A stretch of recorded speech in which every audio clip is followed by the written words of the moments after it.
खामुनफोराव गैया जुदिअ बिजेपिआ होआ होमब्लाबो प्रमदआ देरहाया गयबारि परिसरआबोथ' आंथ' मोनसे खामुनफोराव गैया बेखौनो फोसावनो सानदों जोंहा थांनाय एमएलए फैनायाव जिबायदि जोंनि बिपिएफ हान्जानि फैनायाव लाजि फोनांबाय बेजों लोगोसे आंखौबो लाजि फोनांदों बा आंनि न'आवबो थांनानै माखासे इउपिएफएलनि दैदेनगिरिफ्रा मानसि फाथायनानै गावजों गाव आंखौ दमहैदों हानि थाखाय दा जोंनाथ' हाया जायाखै बे जायैनि थाखायनो नोङो बिपिएफआव थानो ना इउपिएफएलआव थानो बिपिएफआव थायोबा नोंनि हाखौ दानगोन होननानै आंखौ खेबनै जाबाय दम होनाया बिनि थाखायनो आं दिनै बे बड'लेण्ड निउसाव आङो बुंनो गोनां जादों दा बिथांमोना बिदि बुंबाय थायोब्ला आङो उनाव बिथांमोननि थाखाय आङो माबा मोनसे राहा लानाय जागोन बिनिखायनो दिनै राजनितिकआव थानानै जोङो गावबागावनि मुलाम्फानि थाखाय बा जायजों मोजां मोनो जोंहा बिपिएफ पार्टियाबो जोंनि बर' हारिनिनो आरो इउपिएफएल पार्टिया बर' हारिनिनो बेयाव जों गावबागाव मोन्थाय दं बिनि थाखायनो जोङो बिपिएफखौ सापर्ट खालामदों आरो जोंनि गावबागावनि जाहाथे एरियानि नायनाय नायैनि खोथा थायो लेदारफोरनि खोथा थायो बिबानगिरिफोरनि खोथा थायो बिसोरखौ जायखौ मोजां मोननानै जों जेराव थादों बेखौ जोंखौ थानो हो गोजोनै आरो बेफोरबायदि डिस्टार्ब खालामबाय थायोबा जोङो उनाव जाय मानसिया बेफोरबायदि खालामबाय थायो बुंहैबाय थायो आंनि न'आव आं बिसोरखौ आयेननि राहा लानाय जागोन जाहाथे हानि थाखायनो आंखौ बिदि बुंगासिनो आं बेखौ सैज्य खालामनो हायाखै आरो बेनिखायनो आं दिनै बड'लेण्ड निउसनि गेजेरजों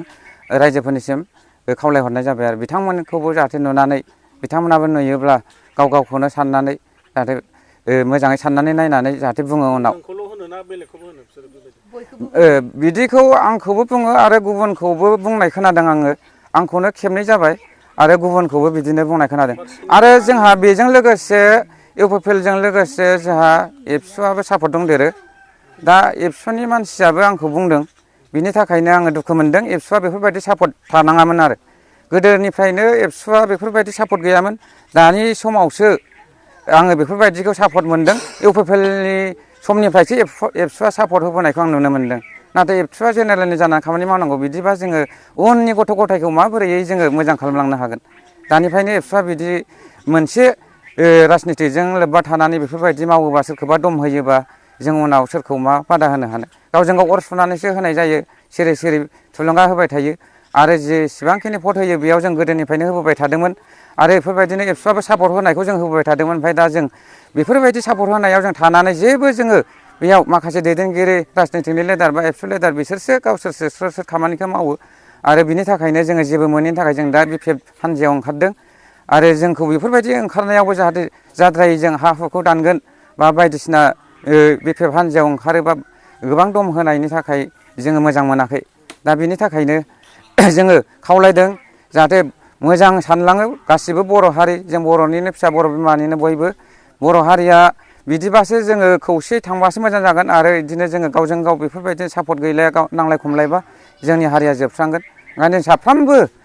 जोङो जाम्बा जाम्बियाबो साननानै नायनानै जोङो गावनि हारिखौनो गाव साननानै जोङो बयबो गावनि मोन्थायखौ बे आसि मोनसे भटखौ होनानैनो जोङो जै खालामनानै मोजां सालायजानो लुगैयो जाय दैदेनगिरिया देरहायो जोंहा बिपिएफ आरो इउपिएफएलनि हान्जायाव मोनसेल'सो देरहागोन जाय पार्टिया देरहायो बेखौनो जोङो मोजां सालायलांजानो लुगैयो बेनिखायनो जों मोनसे जों बिपिएफ हान्जाखौनो सापर्ट होनानै जोङो मोजां सालायलांगोनखौ जों आसा खालामदों आरो आं बेखौनो बुंनानै निउस नायगिरि बिथांमोननिसिम आं निमाहा बिनानै आंनि बुंनायखौ एसेबां फोजोबनाय जाबाय गोजोन्थों।